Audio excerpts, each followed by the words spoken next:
The moment Bessie Prescott walked into the Golden Spur Saloon on the 23rd of April, 1882, not a single head turned, and that was exactly the story of her entire life.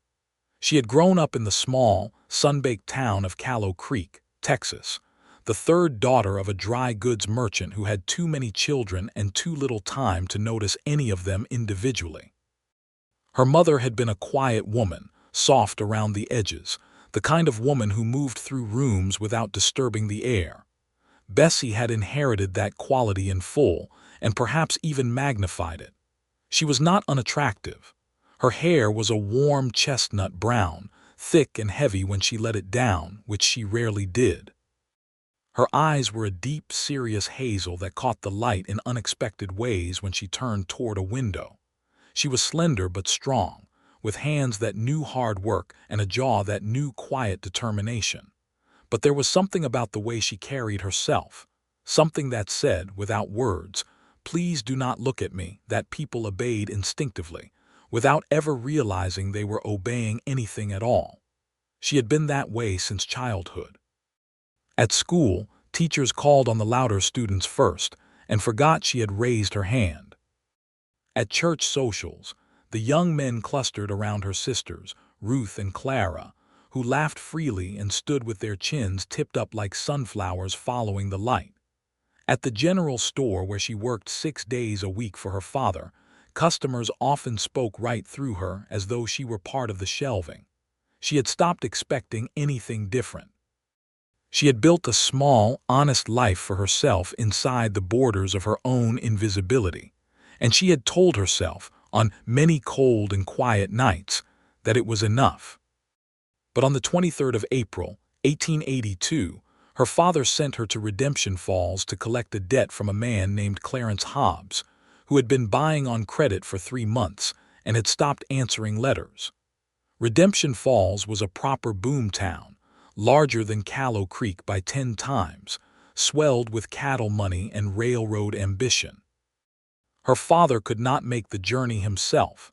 His knee had been giving him trouble since February, and her sisters were occupied with their families, Ruth with her new baby and Clara with her husband's ranch. So Bessie packed a small bag, arranged a seat on the morning stage, and arrived in Redemption Falls just as the afternoon sun was turning everything the color of hammered copper. She found Clarence Hobbs at his house on the edge of town. He was a red-faced, apologetic man who smelled of tobacco and regret.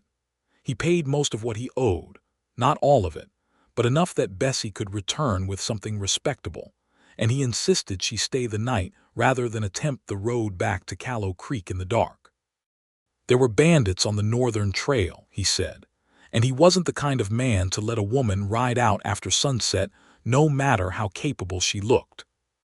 His wife made up the spare room and cooked a generous supper, and in the morning Bessie discovered that the stage back to Callow Creek did not leave until the following afternoon. She had a full day to spend in Redemption Falls. She walked the main street, looked at the storefronts, bought a small tin of peppermint candies from a shop that smelled wonderfully of molasses and dried herbs.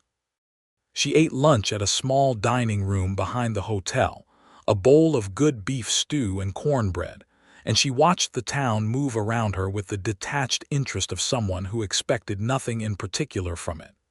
In the evening, Mrs. Hobbs suggested she attend the social gathering at the Golden Spur Saloon, not for the drinking.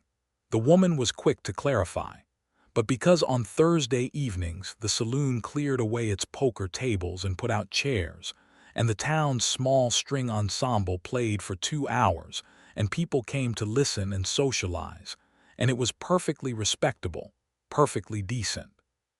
So Bessie put on her better dress, a dark green calico she had made herself over the previous winter, and she walked the 4 blocks to the Golden Spur, and she walked through the door and not a single head turned. The room was full. That was the remarkable thing. It was not a sparse gathering of a dozen people where her entrance might have gone unnoticed through sheer odds. There were perhaps 60 people packed into the space, women in their best cotton and silk, men in clean shirts and good boots, children pressed against the walls playing quiet games while their parents socialized. The string ensemble, 3 fiddles and a guitar, was already playing something bright and lilting in the corner. Conversations overlapped and rose and fell in that particular human music that a crowded room makes when everyone inside it is genuinely glad to be there. Bessie took her place near the far wall. She accepted a glass of lemonade from a passing tray. She watched the dancers in the center of the room, 3 couples turning in a simple reel, and she felt the familiar settling sensation of becoming part of the wallpaper, becoming one more body in a room full of bodies, present but unaccounted for, visible only in the most technical sense of the word. She had been standing there for perhaps 15 minutes when she became aware that someone across the room was looking at her. She dismissed the sensation at first, the way she always had. It was a habit her invisibility had taught her, to assume that any gaze drifting in her direction was actually aimed at something slightly behind her, or something slightly beside her, or was simply unfocused, a pair of eyes resting without intention while their owner's mind was elsewhere. She took a sip of her lemonade and studied the fiddle player nearest the window. She counted the brass buttons on the jacket of the man standing 2 people to her left. She did everything she could to look like exactly what she was, a woman who did not expect to be looked at. But the sensation did not pass. She turned her head slowly, as casually as she could manage, and looked across the room. He was standing on the other side of the crowd, near the bar, a glass of something amber-colored loose in his right hand. He was tall, not remarkable in this country of tall men, but noticeable with dark hair that had grown a little past the point of tidiness, as though he had recently returned from somewhere that didn't have barbershops. His face was weathered in the particular way of a man who spent most of his time outdoors, creased at the corners of his eyes, browned by sun and wind. He was probably 28 or 29, she guessed, though something in his expression made him seem both older and younger than that, simultaneously older in the steadiness of his gaze, younger in the openness of it. He was not what anyone would call conventionally handsome. His nose had been broken once, she thought, and his jaw was perhaps too square, and there was a small scar along his left cheekbone that caught the lamplight when he shifted. But he was looking at her with an expression of such clear, undisguised attention that she felt something inside her chest perform a motion she hadn't experienced before, not quite a flutter, not quite a jolt, but something that partook of both. He was looking at her, not at someone behind her, not at someone beside her, at her. She looked away immediately, her cheeks warm. She stared very hard at the middle distance and told herself she had imagined it. She had not imagined it. Because 30 seconds later, through the shifting bodies of the crowd, through the music and the conversation and the general human noise of 60 people being alive together in a room, he made his way toward her. Not quickly, not in a straight line. He paused twice to exchange a word with someone, a nod there, a brief handshake here, as though he knew several people in the room and was not in any particular rush. But his direction was constant, and his direction was her. He stopped beside her with a foot of careful distance between them, which she appreciated, and he said, "That's a fine color on you, that green." His voice was low and unhurried, a voice that belonged to a man who was comfortable with silence, and therefore chose words with some care. Bessie turned to look at him, and the first thing she thought was that his eyes were a very clear gray, the color of the sky in the early morning before the blue had fully come in. The second thing she thought was that he was absolutely talking to her. There was no question. He was facing her, and no one else was within 3 feet of them, and his attention was complete and unambiguous. "Thank you," she said, and her voice came out steadier than she expected. It was a difficult color to match with the thread I had. He considered this for a moment, as though it was a genuine and interesting statement rather than a throwaway piece of small talk. "You made it yourself." "I did." "That's a real skill," he said, and he meant it. She could tell the difference between a compliment offered as social lubrication and one that came from an honest place, and this was the latter. "I've had a lot of practice," she said. "My name is Bessie Prescott. I'm not from here, I'm over from Callow Creek on an errand." "David Hartwell," he said, and he tilted his head slightly, the way a person does when they are placing a name alongside a face to remember it. I'm not from here either as of last week.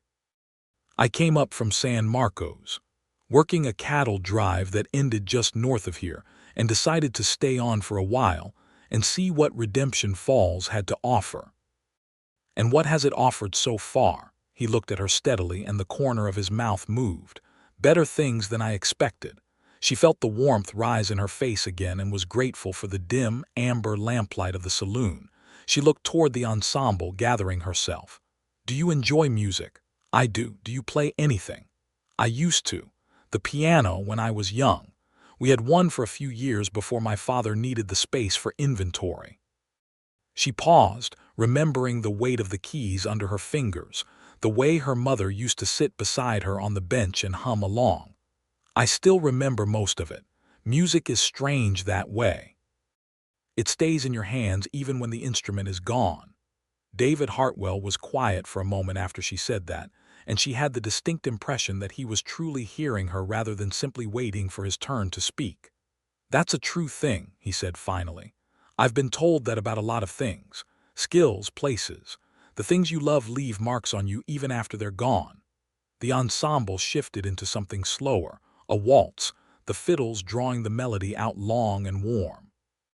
Several couples drifted toward the cleared space in the center of the room, finding each other's arms with the comfortable ease of people who had been dancing together for years.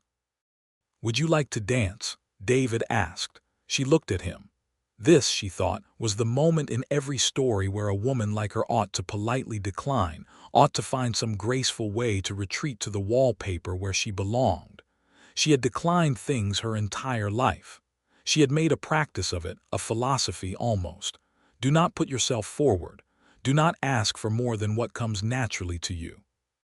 Do not be disappointed when the world does not see you, because the world has always had better things to look at. Yes, she said instead.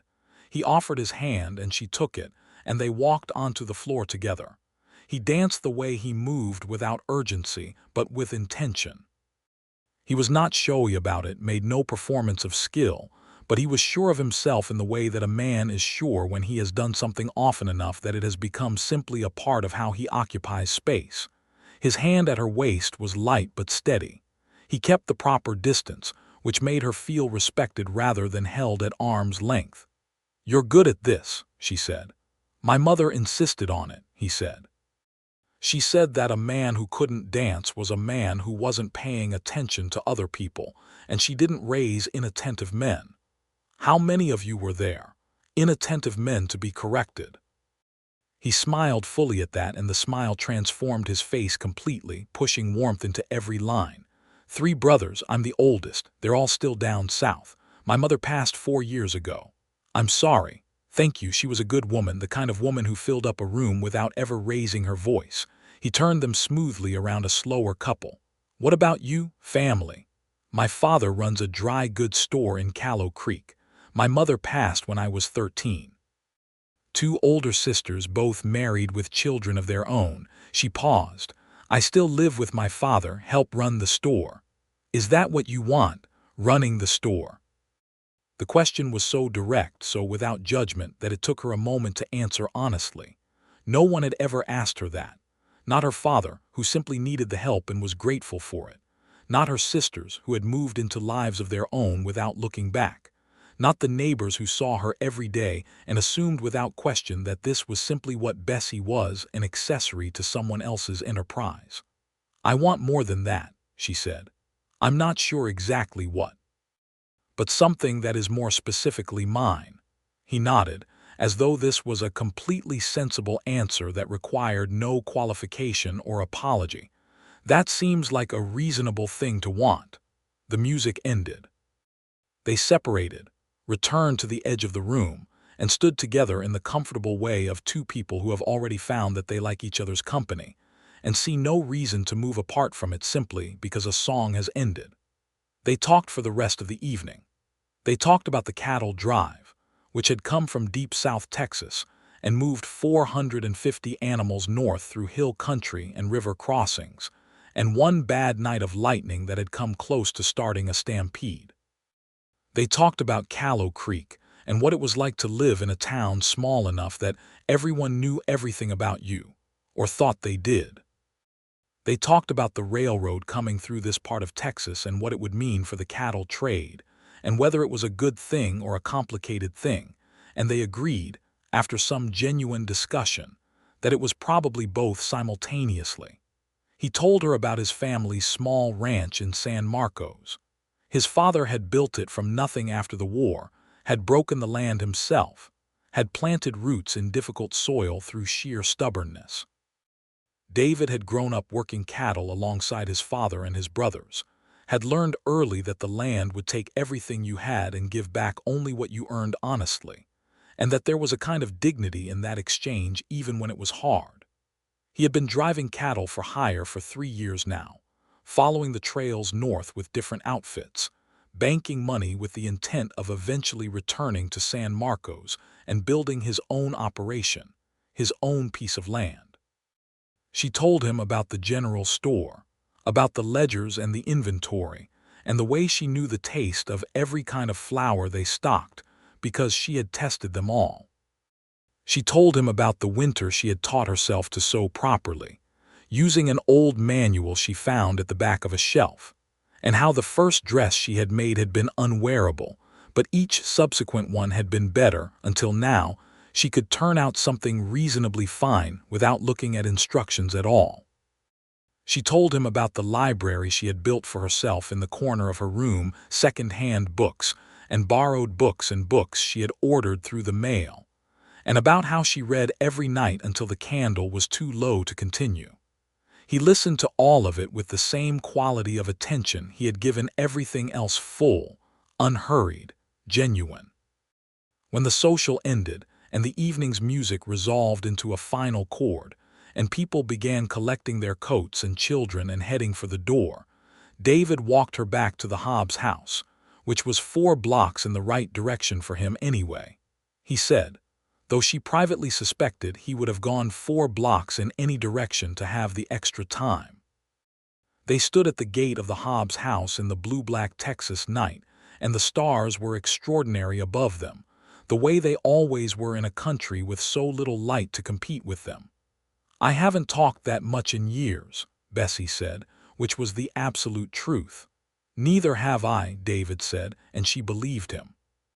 He held his hat in his hands and looked at her, and there was something in his expression that was careful and honest all at once, the expression of a man who wanted to say something important and was taking the time to find the right words for it. "I have to tell you something," he said. "I don't normally cross rooms to talk to people at social gatherings. I'm not that kind of man by nature. But I saw you from across the room tonight, and I thought, now there is someone that this room is not seeing." And I couldn't stop thinking that, and I couldn't stop wanting to correct it. Bessie looked at him for a long, still moment. "No one has ever said anything like that to me," she said finally. "Then I'm glad I got to be the first," he said simply. They agreed that she would come and find him at the Red Lantern boarding house before she left for the stage the next afternoon. They shook hands, and the handshake lasted a half-second longer than was necessary, and then she went inside and lay awake in the Hobbs' spare room, staring at the ceiling with her heart doing something complicated and warm in her chest. She had been invisible in a crowd her whole life. He had found her in a room full of people before she found him. She turned that over and over in her mind like a river stone, smooth and warm, examining it from every angle, not quite trusting it, not quite able to dismiss it. She knew what it felt like to be seen the way a person sees an obstacle or a convenience. She did not know what it felt like to be seen the way David Hartwell had looked at her tonight, with attention and interest, and something careful that she was not yet ready to name. She fell asleep with the sound of the fiddles still running soft through her mind. In the morning she helped Mrs. Hobbs with the breakfast dishes, which she insisted on despite the woman's protests, and then she walked back to the main street of Redemption Falls and spent 2 hours looking at the town with different eyes than she had used the day before. She bought a small notebook from the stationer's, a luxury she did not strictly need but could not resist, and she sat in the dining room behind the hotel with a cup of coffee and wrote in it for the first time. She wasn't sure what she was writing exactly. Not a diary, not quite. More like a first draft of something. A beginning. She found the Red Lantern boarding house at noon. She had told herself on the walk over that if he was not there, if he had forgotten, or if last night had been a smaller thing for him than it had been for her, she would simply board the stage and return to Callow Creek, and fold the memory into that collection of small, private things she kept to herself, and it would be all right. It would hurt a little, the way things that almost become real do hurt, but it would be all right. He was sitting on the porch of the Red Lantern boarding house with a cup of coffee and a book, as though he had been there long enough to settle in, and was prepared to wait as long as necessary. He stood when he saw her coming up the street and raised one hand in greeting, and the expression on his face was not merely polite pleasure. It was something fuller and less restrained than that. It was the expression of a man who is genuinely glad. They walked to the small park at the east end of Main Street, where a wooden bench sat under a cottonwood tree that was beginning to show its first pale green leaves in the April warmth. They sat together and talked for another 2 hours, and in that time Bessie learned that David Hartwell had read more books than she expected. He had a particular attachment to histories, to the stories of how places and peoples came to be what they were. She learned that he drank his coffee black, and that he found most sweet things too sweet, except for apple pie, which he considered a separate category from sweetness in general, and was the single exception to all his rules. She learned that he had a horse named Colby, a bay gelding who had been with him for 6 years, and who he spoke of with the quiet affection of a person who has shared significant portions of difficult experiences with another creature, and found it trustworthy. She told him two things she had not told anyone in years, or perhaps ever. She told him that she had considered, seriously and practically, the possibility of moving to a larger town and looking for work of a different kind, something that used the parts of herself she kept quiet in Callow Creek. She was good with numbers, better than most people realized. She had a genuine talent for organization, for seeing the shape of a problem and finding its most logical resolution. She had wondered about bookkeeping, about clerking for a larger business, about the possibility of running something that was actually hers. "You should do it," David said, without the slightest hesitation. "It's not that simple," she said.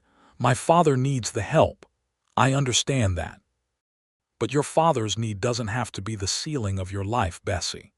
No one had ever called her Bessie quite like that, with the weight of genuine regard behind it, as though the name meant something to the person using it. "You say that as though it's easy," she said. "I know it isn't easy. I left my father's place and it wasn't easy. He needed me, or felt like he did. But he also had my brothers and his own strength, and the truth was that what I needed to do for my own life and what was best for him were not actually in conflict. I just had to look at it clearly enough to see that." He turned his hat in his hands, the way she was beginning to recognize as a habit of his when he was choosing words carefully. "I'm not telling you what to do. I'm telling you that the thing you want sounds reasonable, and you sound like someone who has been calling herself unreasonable for so long that you've started to believe it." The stage for Callow Creek left at 2 o'clock. At 1:45, they stood beside the stage depot, and the afternoon sun was bright, and the street was busy with all the ordinary noise and motion of a working town in the middle of a Thursday afternoon, and Bessie thought that she had been in Redemption Falls for less than 36 hours, and that she was going to spend the ride home trying to convince herself that this had been a pleasant but unlikely episode, a small, beautiful accident that happened to people sometimes, and then was over. "I'd like to write to you," David said. "If that's acceptable." She looked at him. "You would write letters." "I would write letters," he said with complete seriousness. "You know that letters to Callow Creek go through my father's store," she said. "Then I'll address them to Miss Bessie Prescott, and your father will see them, and that's all right with me if it's all right with you." Something settled in her chest, something that had been slightly unsteady since last night, that small continuing worry that she was constructing significance out of an ordinary interaction, the way an invisible woman would do when someone paid her ordinary human attention. This was not that. This man was standing here asking to write letters to her in the plain light of a Thursday afternoon, and he was not confused about it. "It's all right with me," she said. She climbed up into the stage. He stepped back from the door. He had put his hat back on, and the brim shadowed his eyes somewhat, but not enough to conceal the expression in them, which was one of the most straightforward things she had ever seen on a human face. "I'll be in Redemption Falls for at least another month," he said, "looking for the right opportunity. I'll write as soon as you're home." "I'll look forward to it," she said, and meant it entirely, and the stage pulled away, and she watched him through the small window until the street turned and he was gone. He wrote the letter in 4 days. She received it on a Tuesday morning, and her father looked at the envelope with its unfamiliar handwriting and said, "Who is David Hartwell?" And she said, "A man I met in Redemption Falls." And her father looked at her face and then looked at the envelope again and said nothing more, which was either wisdom or indifference, and either way she was grateful for it. The letter was 2 pages in a steady, clear hand. He wrote about the things he had been doing since she left, looking at a piece of land north of Redemption Falls that a man was selling at a fair price, having dinner with an old friend from one of the drives who had settled in the area, reading the history of the Texas cattle trade, which was, he wrote, considerably more chaotic and interesting than the official accounts made it sound. He wrote about Colby, who had thrown a shoe and was consequently irritated with the world. He wrote at the end of the 2nd page that he had thought about their conversation at the park several times since she had boarded the stage, and that he hoped she had made the trip safely and found everything in Callow Creek as she had left it. She read it twice before she put it down. Then she sat at the small desk in her room and wrote back. Her letter was 3 pages. This was how it began, in letters, in the careful and deliberate way that people who are serious about each other often begin, with the written word as a kind of proving ground, a place where you could think before you spoke and hear what you actually meant to say rather than what came out in the pressure of the moment. She found that she wrote to him the way she had talked to him in Redemption Falls, without her usual restraint, without the self-editing that had become second nature to her over years of being the person no one looked at, the person whose opinions were not particularly sought. She wrote about the store and the ledgers and a dispute between 2 ranchers over a feed order that she had quietly resolved by catching a billing error she had made 3 months ago and correcting it without ceremony. She wrote about a book she had just finished, a collection of natural history essays that had made her think about the way landscapes shape people as much as people shape landscapes. She wrote about the notebook she had bought in Redemption Falls and about the fact that she was still not entirely sure what she was going to put in it. He wrote back in 6 days. She wrote back in 4. The letters accelerated through May, finding their rhythm, growing longer and more immediate, more personal, the careful formality of the early pages giving way to something warmer and more direct.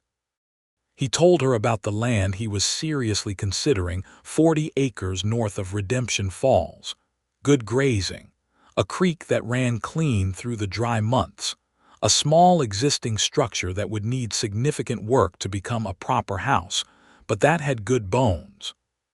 He was talking to a man about cattle, good stock that could start a small herd. He was thinking, he wrote, about what kind of life he actually wanted to build and where he wanted to build it, and he was thinking about it with a clarity and a seriousness that he had not felt before. She understood what he was not quite saying yet. She understood it in the way that a person who has spent their life listening carefully understands the things that are written in the spaces between words. In June, she wrote and told him what she had not told her father or her sisters or anyone in Callow Creek, that she had quietly written to a business in Abilene that was looking for a bookkeeper, and had received a reply indicating that her qualifications were of interest and that they would welcome a further correspondence. She had not committed to anything, but she had opened a door that had previously been closed, and the draft coming through it was not cold. It was the opposite of cold.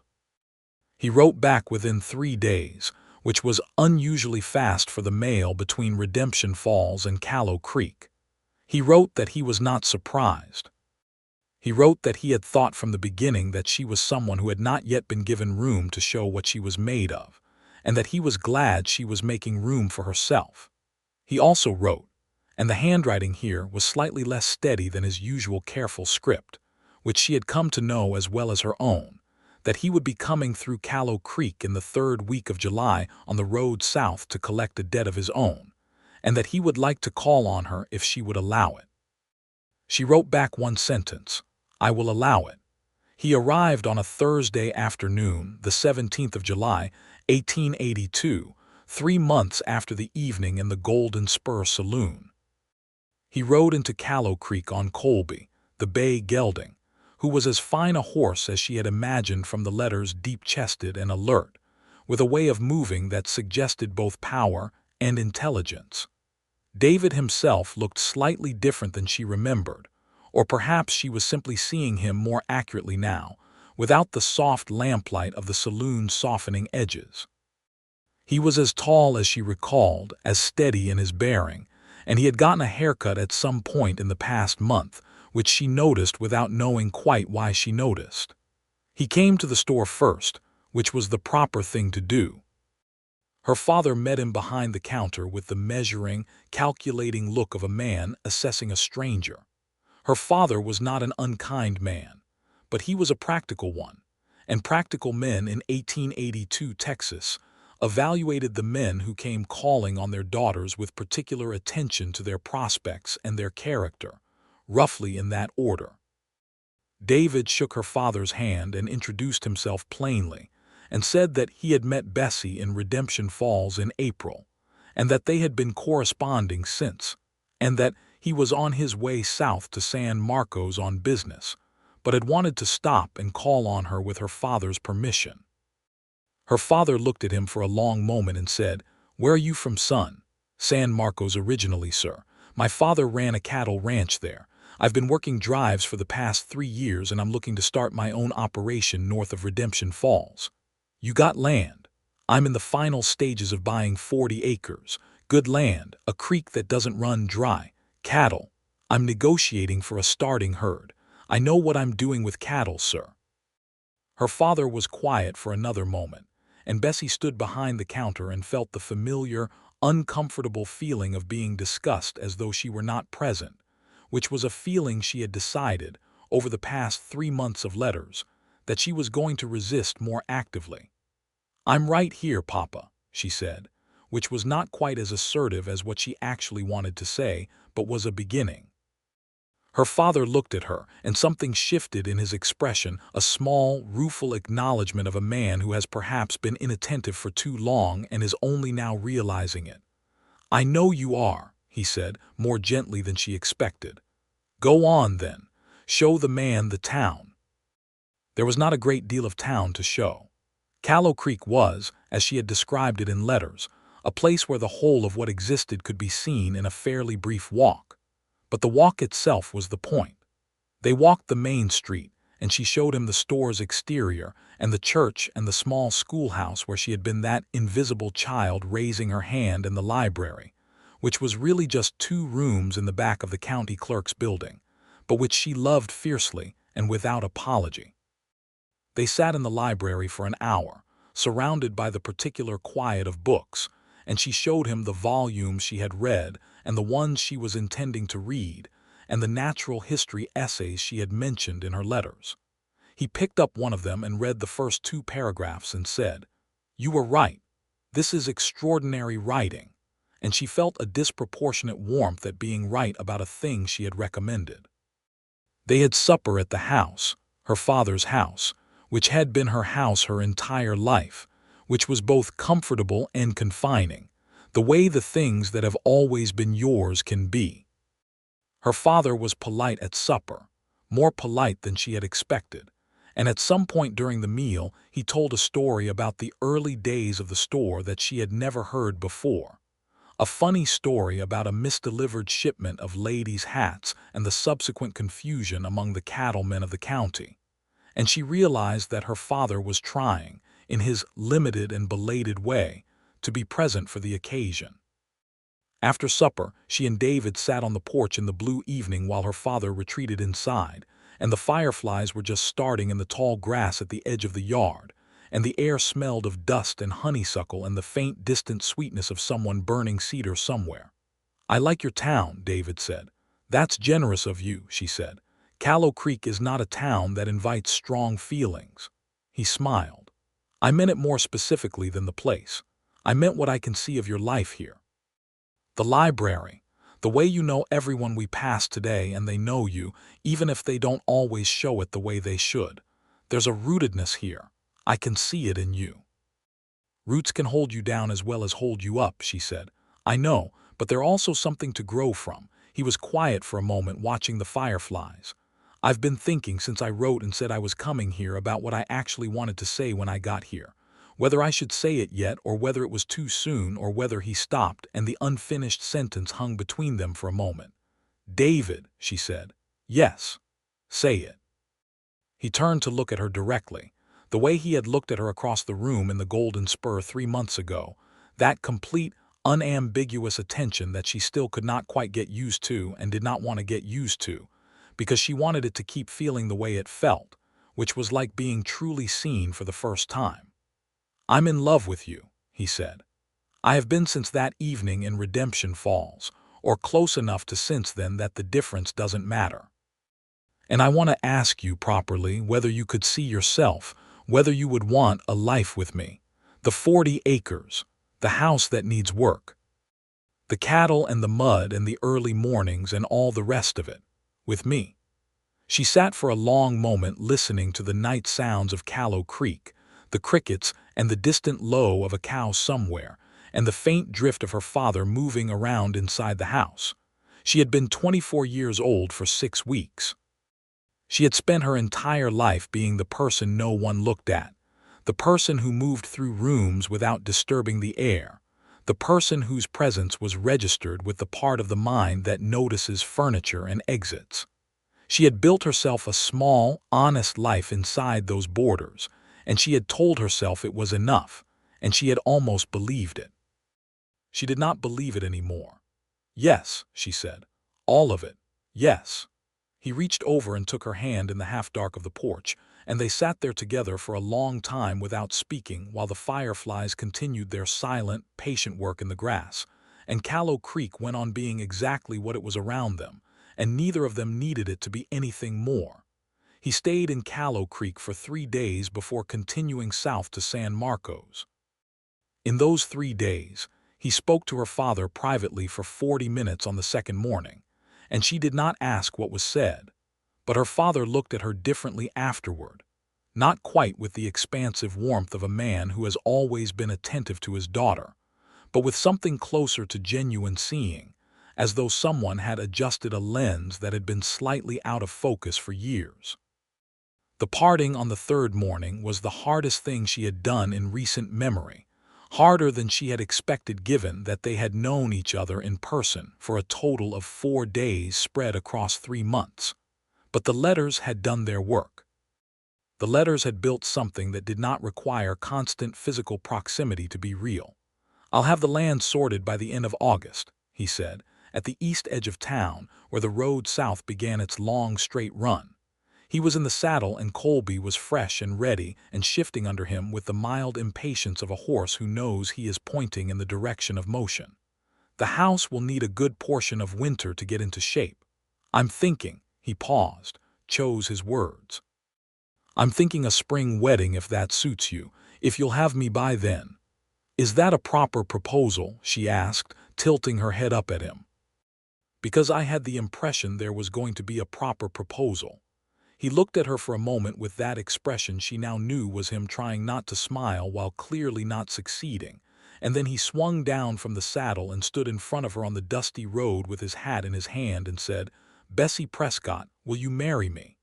"Yes," she said, smiling. "Now it's proper." He kissed her for the first time, brief and sure and warm as the July morning around them. And then he put his hat back on and remounted Colby and pointed himself south. And she watched him until the road bent and the distance took him. She stood there for a moment after he was gone, alone on the east edge of Callow Creek with the whole wide morning around her, and she thought, I am not invisible. I have never been invisible. I was only waiting for the one person who would look in the right direction. The letters continued through August and September and October, growing different in tone, now more practical, more specific to the business of two lives being arranged to come together. He wrote about the land deal, which closed in late August, all 40 acres signed and recorded with the county clerk of Travis County. He wrote about the house, which was indeed in need of significant work. A new roof, 2 windows replaced, the stone chimney rebuilt from mid-height, and the interior requiring what he described cheerfully as everything. He wrote about the starting herd, 12 head of good stock he had purchased from a man in New Braunfels who had a reputation for breeding sound cattle, and about the 2 ranch hands he had hired for the season, good men who knew their work. She wrote about her own preparations, which were considerable. She had a frank conversation with her father about the store, about the hiring of a young man from town who had been looking for work and who turned out, after 2 weeks of training, to have a genuine aptitude for the business. Her father was reluctant at first in the way that people are reluctant when change disrupts an arrangement that serves them, but he was not, as she had feared, devastated. He was, she thought, perhaps also relieved to see his daughter moving towards something that was her own. She also wrote to the business in Abilene and told them politely that she would not be pursuing the position, but thanked them for their interest. She had found her own direction, which was different from what she had imagined but no less entirely hers. She designed her wedding dress herself in the evenings with the good lamp burning and her notebook full of sketches. It was not elaborate. She was not an elaborate person and had never wanted to be, but it was fine. It was cream-colored cotton with small pearl buttons at the cuffs and a fitted waist and a skirt that moved properly when she walked. She made it herself, of course. It took 3 weeks. David came back to Callow Creek in November to formally meet her father again, and this time the meeting was different in quality. Her father showed him the store properly, walked him through the operations, talked to him about the county and the cattle trade and the local politics with the directness of a man who is deciding whether another man is worth trusting with something valuable. David listened and asked good questions and did not try to perform impressiveness. He just was himself, and it turned out that himself was enough, because at the end of the visit her father shook his hand in the doorway and said, "You take care of her," in the gruff and insufficient way of a man who means a great deal more than he knows how to say. "I will," David said, and looked over at Bessie, who was standing in the door of the parlor, and added, "She's very capable of taking care of herself, sir. I intend to make sure she always has room to do that." Her father looked at her again, that same adjusted lens. "Yes," he said after a moment, "I suppose she is."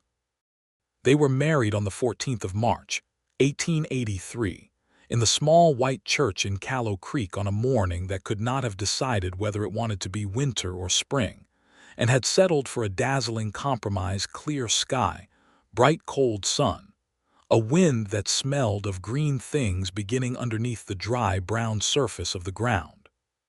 Half of Callow Creek attended, which surprised Bessie because she had expected perhaps a quarter. But people came, neighbors she had known for 20 years without ever quite connecting with, customers of the store who had never particularly noticed her when she stood behind the counter and who now, apparently, had feelings about her wedding. She walked down the aisle on her father's arm, and she was not invisible. She had never been less invisible in her life. The church was full of people, and they were all looking at her, and instead of the familiar anxiety of unwanted attention, she felt something entirely different, a clarity, a settledness, the feeling of being exactly where she was supposed to be in exactly the moment she was supposed to be there. Her dress moved beautifully when she walked. The pearl buttons at her cuffs caught the cold morning light coming through the windows. David was standing at the altar in a dark coat that was newer than most things he owned, which she could tell from the way he stood in it, slightly straighter than his usual ease, a man being formal for the occasion and doing it with sincerity. He watched her walk toward him with the same expression he had worn that first night across a crowded room, complete, unambiguous, full of something she had spent 9 months learning to name and to trust. When she reached him, he leaned slightly closer and said quietly, for only her, "You are the most beautiful thing I have ever seen." She had heard those words before, in the abstract, in books, in stories, in the social currency of courtship.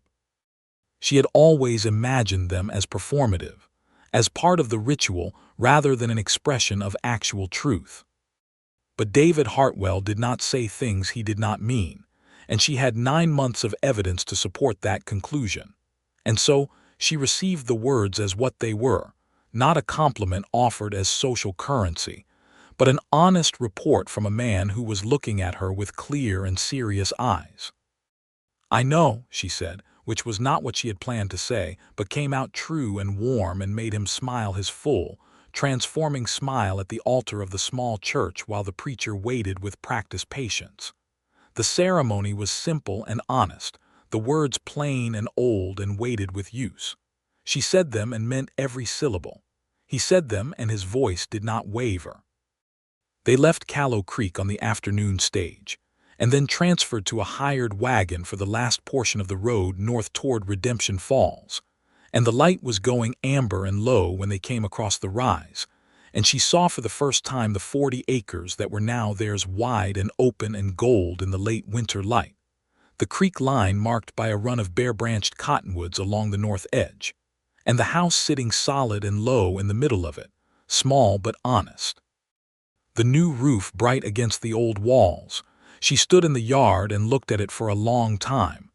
"It needs work still," David said beside her, "inside especially. But the structure is sound and the bones are good." "I know what I see," she said. "I see where we're going. The work is just the road to get there." He put his arm around her shoulders, and she leaned into the warmth of him, and they stood together in the last of the winter light looking at the beginning of what was theirs, and it was the most specifically hers she had ever felt in her life. The first year on the land was extraordinary in the way that first years on land always are, full of difficulty and revelation in equal measure.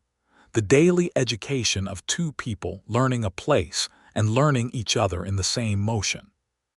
The winter of 1883 finished cold and the spring came in wet, which was good for the grass and difficult for the mud, which got into everything and required a stoicism that Bessie had not known she possessed until she was called upon to demonstrate it.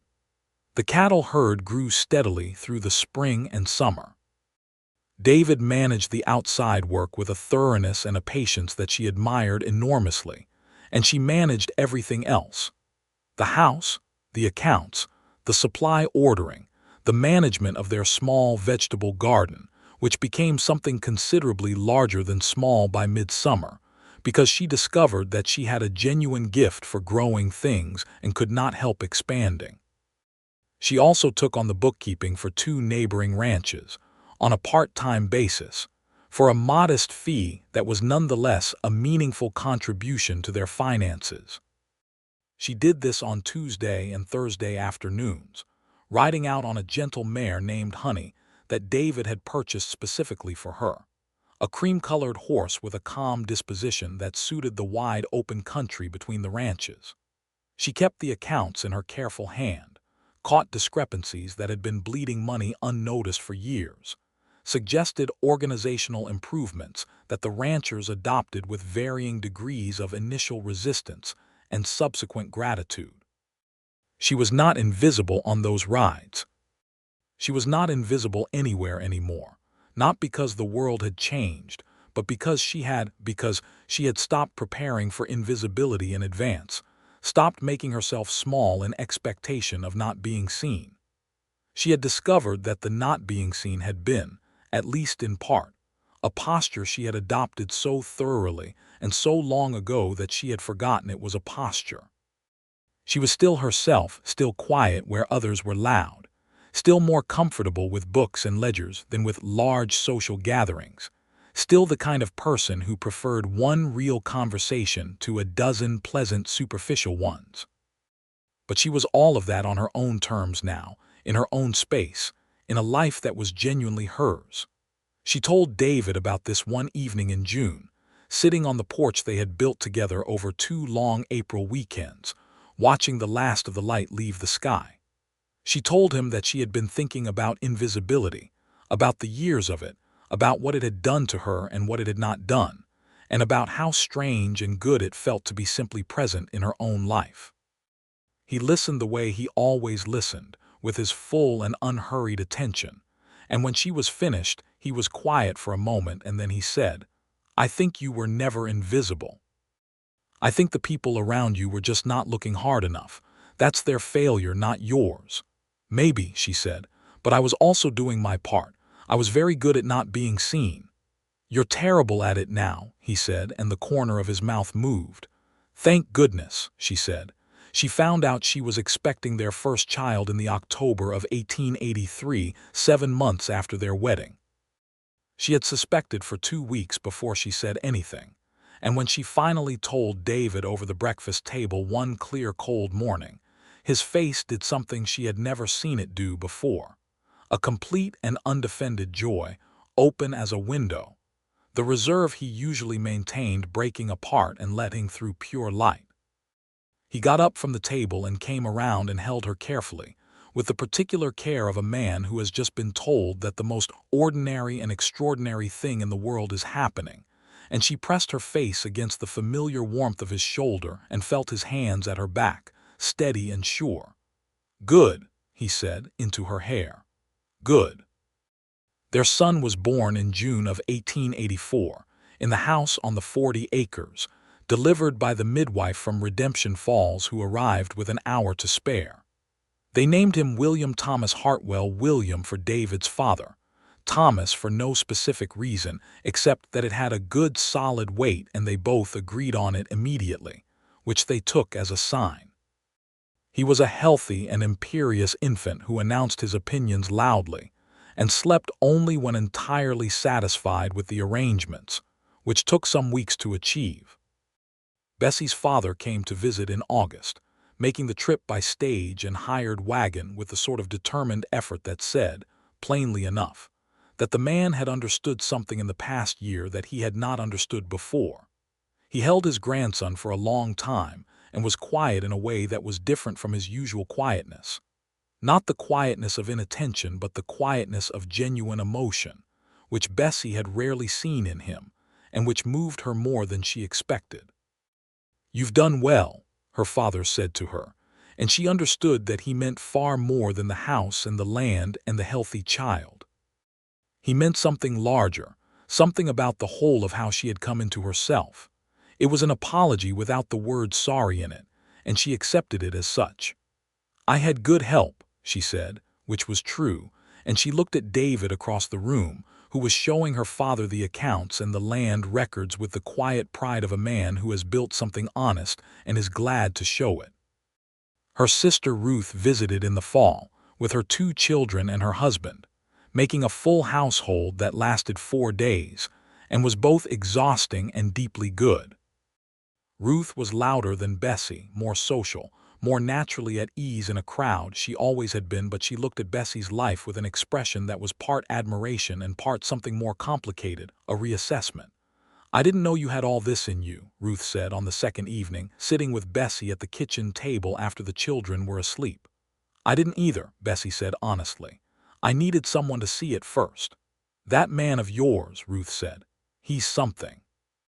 "Yes," Bessie said, "he is." The second year brought the kinds of challenges that the first year had prepared them for: a dry July that taxed the creek and required more careful management of the cattle, a sickness that moved through the herd in September and required long days of hard work from David and the ranch hands, a fence line along the north edge of the property that had been poorly maintained by the previous owner and that needed full replacement, which took most of October. These things were hard, and being hard, They required the full engagement of two people who had committed to the same direction, and Bessie found that the daily practice of that commitment, the working through difficulty together, the particular way of being honest with each other that they had established in letters and had carried into their daily life, was not just a means to an end, but was itself a kind of joy. The sustained, quiet, particular joy of a shared life built deliberately and maintained with care. She expanded the bookkeeping work in the spring of 1885, taking on a third ranch and also, unexpectedly, the account management for the general store in Redemption Falls proper, whose owner, a harried and disorganized man named Merritt, had been looking for someone to make sense of his records for 2 years and had been referred to her by one of the ranchers she already worked with. This was more work than she had previously taken on and required 2 full days in town each week, which she and David arranged around the baby, now a toddler with strong opinions and quick legs, by shifting schedules and calling on the rancher's wife next door, Mrs. Calloway, who had taken a genuine affection to William and was happy to have him for half a day at a stretch. Merritt's store was a revelation. She spent the first week simply cataloging the state of his records, and the first 3 days of that week produced a low, sustained horror at the degree of chaos she was wading through. Bills had not been reconciled in months. Inventory was recorded in 4 different systems that were not compatible with each other. 2 substantial debts owed to Merritt had been simply lost in the paperwork, not noticed, not pursued. She organized quietly and thoroughly, building order out of the chaos with the same focused patience she brought to everything, and by the end of the first month Merritt was looking at his own business with the expression of a man who has just been told what he actually owns, and the number was considerably better than he had feared.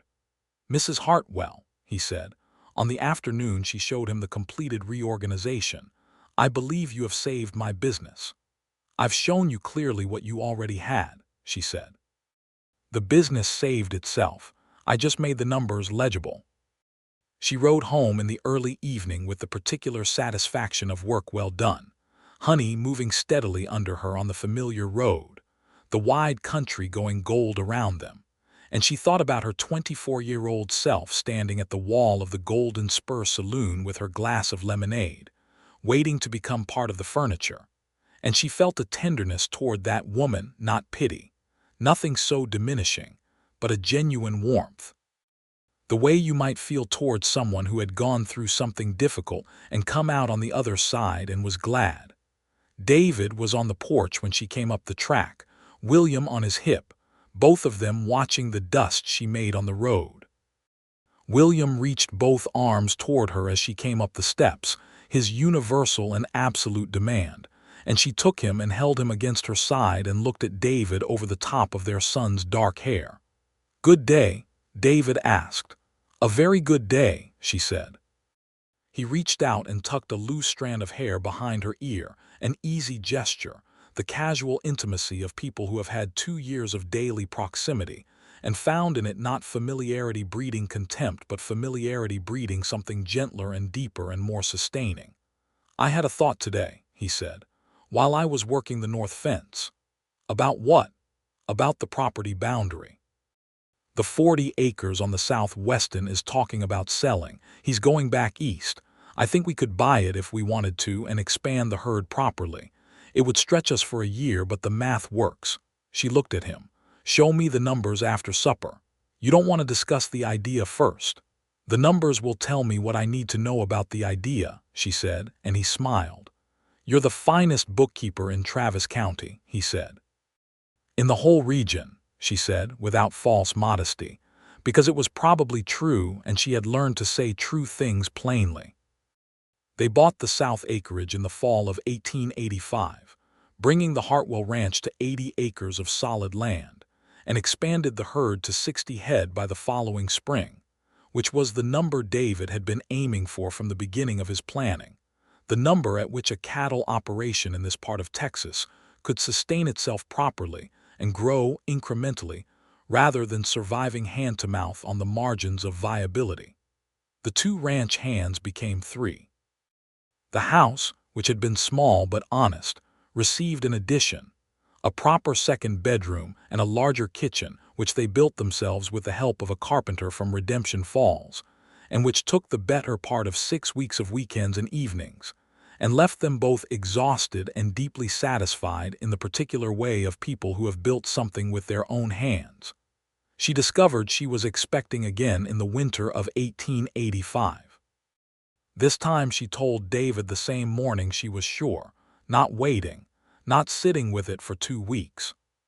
She walked out to the barn where he was seeing to the horses and said it plainly, and he stopped what he was doing and turned and looked at her with the same openness he had shown the first time, that complete and undefended joy.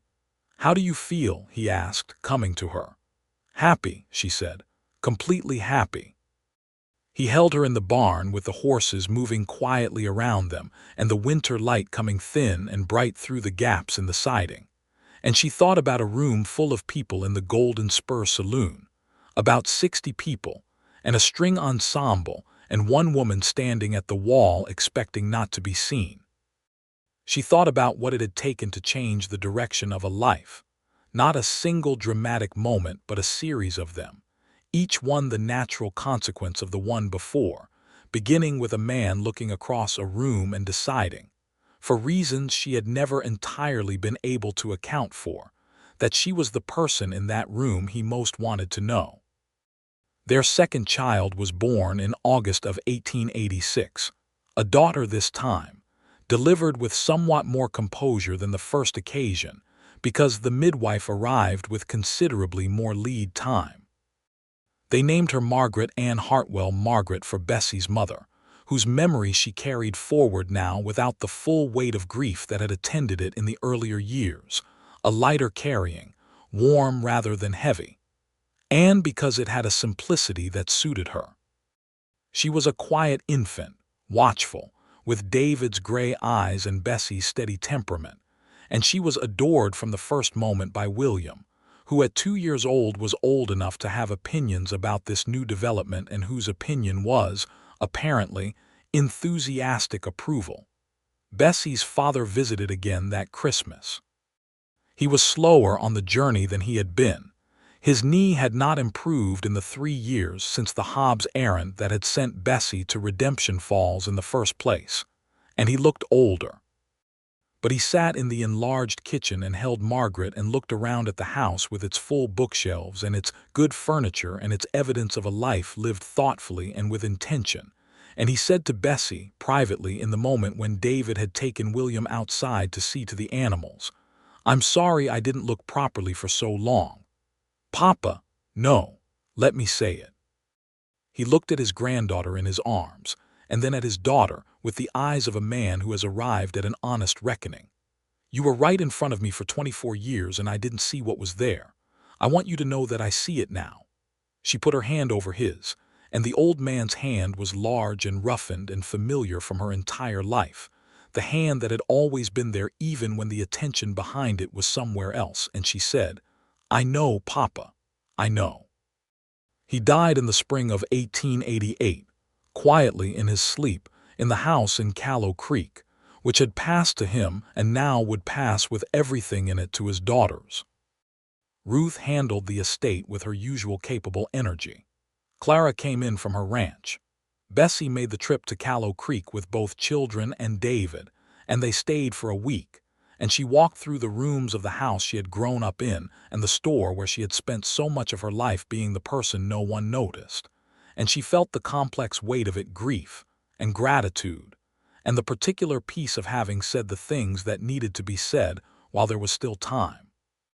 The young man her father had hired, whose name was Jefferson Crane, 21 and reliable, wanted to buy the store. He had saved seriously and made a fair offer, and they sold it to him, and Bessie thought as she signed the papers that Jefferson would probably be good at it, would probably do it his own way, and that was right. Things should pass forward into the hands that will use them best. They drove back to the ranch in the early summer with the 2 children asleep in the back of the wagon, and the long road unwinding before them and the wide Texas sky doing its immense and lavish work overhead. The kind of sky that reminded you that you were small and that being small was not the same as being invisible. "Are you all right?" David asked, beside her on the wagon seat. "I think I am," she said. "Your father was proud of you, whatever it looked like from the outside." "I know. He told me so." She looked at the road ahead. "I never needed him to be perfect. I just needed him to look eventually. And he did." David took her hand on the wagon seat, loosely, comfortably, in the easy way of two people who have held each other's hands in many different weathers and know the landscape of that contact by heart.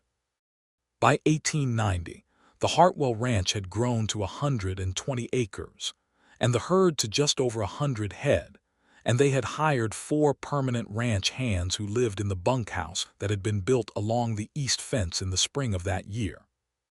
Bessie's bookkeeping operation had grown into something she had not anticipated.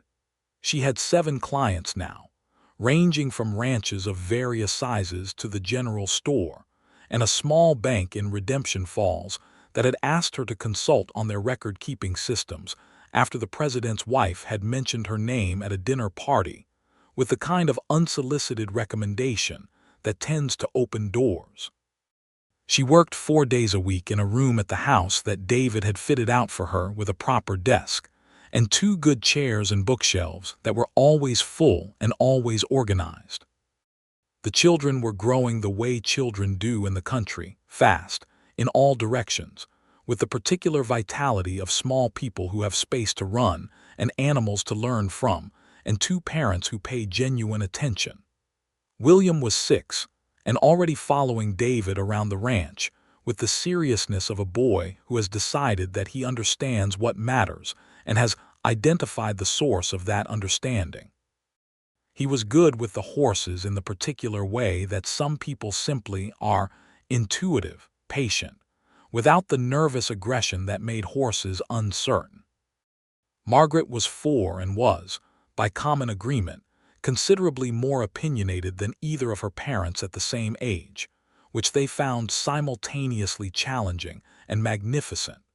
She had her grandmother's name and her father's eyes and her mother's determination, and she could already read simple words from the picture books that Bessie had ordered through the mail in considerable quantities. Bessie sat in her office room one Tuesday morning in June of 1890 and looked at the Merit store accounts, which she had been managing for 5 years, and thought about how much had happened in 8 years. She was 32 years old, and she was not the same person who had stood at the wall of the Golden Spur saloon waiting to become invisible. She was not the same person who had helped run her father's store and told herself in the dark that it was enough. She was not the same person who had looked across a room at a man with clear gray eyes and assumed he must be looking at someone else. She had not become someone unrecognizable. She was still quiet where others were loud. She still preferred one real conversation to a dozen pleasant superficial ones. She still liked the evening hours best and the morning second best, and she still read every night until the lamp ran low and sometimes past it. She still moved through rooms without making a spectacle of herself, because that was simply how she was made. But she moved through them now as herself, fully, without the armor of preemptive invisibility. She moved through them as someone who expected to be seen and had learned to receive that seeing without flinching. She heard the front door open and then David's boots on the floor, the particular rhythm she knew as well as her own heartbeat, and she heard him say something to Margaret that made the small girl laugh, and she heard his footsteps come toward the office, and then he was in the doorway, hat in hand, a streak of honest Texas mud along one forearm, gray eyes finding her immediately across the room. "Come and look at something," he said. She set down her pen and came to the door. "What?" "Outside, come on." She followed him out into the June morning, which was all blue sky and warm wind, and the particular smell of grass and earth that meant summer properly arrived. He walked her to the edge of the porch and pointed to the south pasture, where the new calves were at their second week, now small, long-legged, still slightly uncertain about the mechanics of their own bodies. "Look at the done one," he said. "Far left." She looked. The dun calf was doing something that calves almost never did, which was standing perfectly still with its face pointed toward the sun in what appeared to be a posture of deliberate contemplation. "Is it all right?" she asked. "Perfectly fine. Just unusual. Most of them are running around like they have too much energy and nowhere to put it. This one is just thinking." She laughed, and the laugh was warm and unhurried and entirely unself-conscious. "Takes after someone." "I was thinking the same thing," he said, and looked at her sideways with that expression she loved, the one that was almost a smile, waiting for her to meet it. She took his hand, the one that wasn't holding the hat, and stood beside him in the June morning looking at the calves in the south pasture. And the children were somewhere behind them in the house, doing whatever small and important things children did on Tuesday mornings. And the land was green and wide and genuinely theirs. And she thought that this was the most specifically herself she had ever been in her life. They were standing like that, easy and close and quiet, when she said what she had been thinking about for several months and had not yet found the right moment for. "I want to write a book," she said. He turned to look at her, not with surprise exactly, but with the expression of someone who is hearing a thing they suspected was coming and is genuinely glad it has arrived. "About what?" "About ranch accounting," she said, "but also more than that. About building something financial from the ground up when you're starting with not much. About the practical side of it, the real numbers, the real decisions, the actual work of making land and livestock into a viable operation."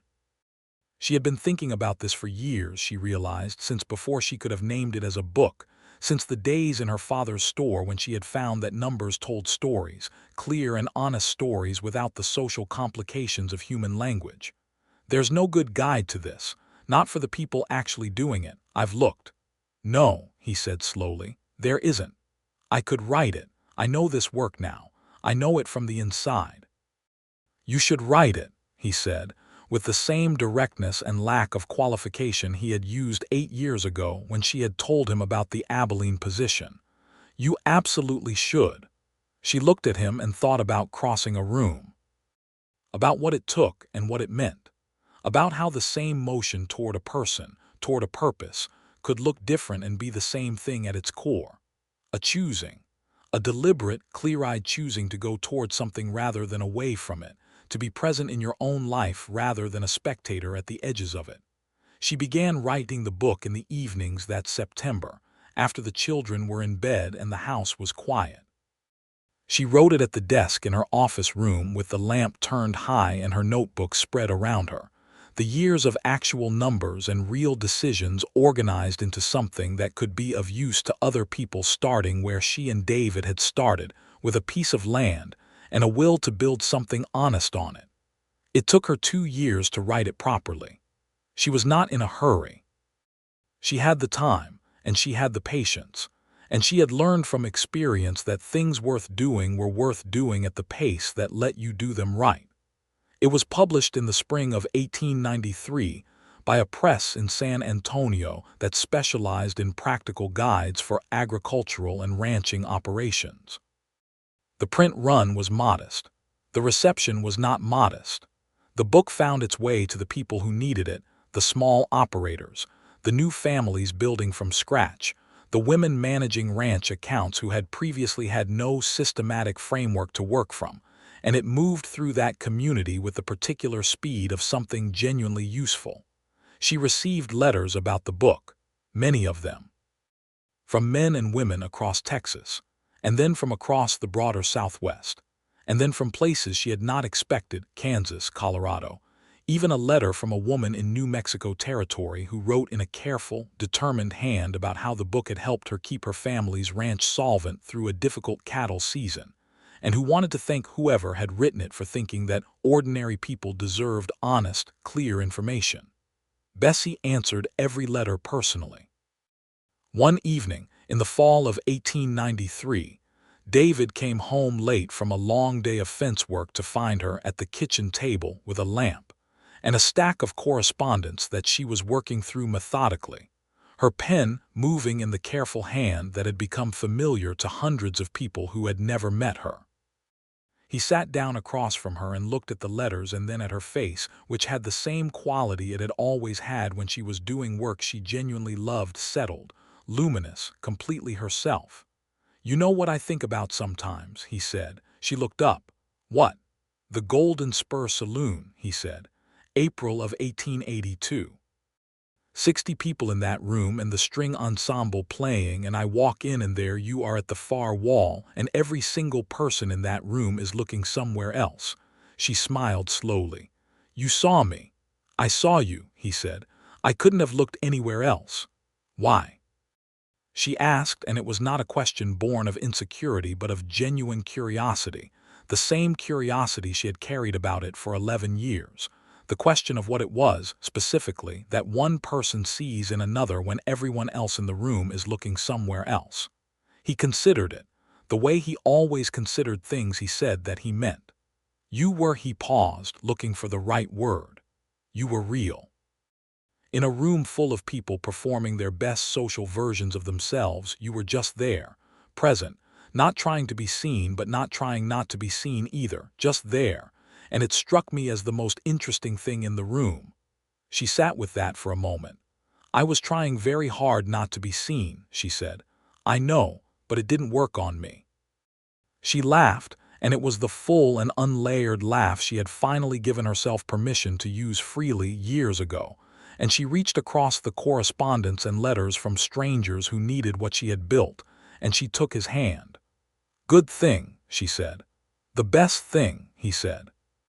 Outside the windows of the house they had built and added to and filled with books and children and the evidence of 2 deliberate lives, the Texas night was doing its immense and patient work, stars beyond counting, the wide land going dark and quiet, the cattle settled, the horses still, the creek running soft over stones in the dark, all of it continuing in the way that it would continue long after them, indifferent and beautiful and entirely real. William was 9 and could already outride most grown men on a short course. Margaret was 7 and reading everything she could get her hands on, which was considerable, given her mother's library and her grandmother's name and her father's belief that a curious mind was worth feeding without reservation. There was a 3rd child now, born in the fall of 1892, a boy they had named Henry David Hartwell, who was 1 year old and had the particular determined quality of a child who intends to catch up to his older siblings by whatever means necessary. The letters about the book kept coming, the ranch kept growing. The mornings kept coming clear and wide over 80 acres, and then 120, and the work was hard and the good days were very good and the hard days were honest. And she was present for all of it, entirely present, no longer standing at any wall expecting not to be seen. Years later, when William was grown and working the ranch with his father and Margaret had gone to study in San Antonio with the fierce and focused intent of a woman who knows precisely what she is going to do with her mind, and Henry was 14 and already developing what appeared to be a genuine gift for numbers that made Bessie smile, because she recognized it. Bessie and David sat on the porch in the evening the way they always had, in the easy and companionable silence of 2 people who have been building something together for long enough that they have learned to be quiet in each other's presence, without any of the quiet going to waste. The porch was larger than it had been in the beginning. The house behind them was considerably larger. The land stretched out toward the horizon in all directions, good land, worked land, land that knew them by the weight of their particular footsteps. David looked at her in the evening light, which was soft and amber and kind, and she looked back at him, and between them was everything that had been built. The children, the land, the work, the letters they had written and received, the book that was now in its 3rd printing, the accounts of 7 ranches and a bank and a general store, all of it, the full and particular texture of a life chosen and built with intention. 11 years since the Golden Spur, he said. 13, she said, because she had always been better with numbers. He smiled. 13 years since the Golden Spur. Are you satisfied, Bessie Hartwell? She considered the question with the seriousness it deserved. She thought about the woman who had walked through that saloon door and prepared herself for invisibility as naturally as she breathed. She thought about how a single act of genuine seeing, one man, one direction of gaze across 60 people, one decision to cross a room, had been the hinge that everything turned on, had been the beginning of the understanding that she was not invisible, had never been, had only been waiting for someone to look carefully enough. She thought about letters and land and hard winters and good harvests and children sleeping in the rooms behind her, and work that was truly hers, and a love that had been honest from its very first moment because it had been built on the simplest and most remarkable of foundations, one person truly seeing another. "Yes," she said, completely satisfied. He leaned over and kissed her temple, the most ordinary and the most tender gesture in the world, the gesture of a man who has kissed the same woman in that spot 10,000 times and has not grown careless about any of them. And she leaned into the warmth of him, and the evening was around them in all its old and indifferent beauty, and the stars were beginning to appear one by one in the Texas sky, exactly as they always had, exactly as they would continue to do. And everything was exactly as it should be, and she was seen, and she was home.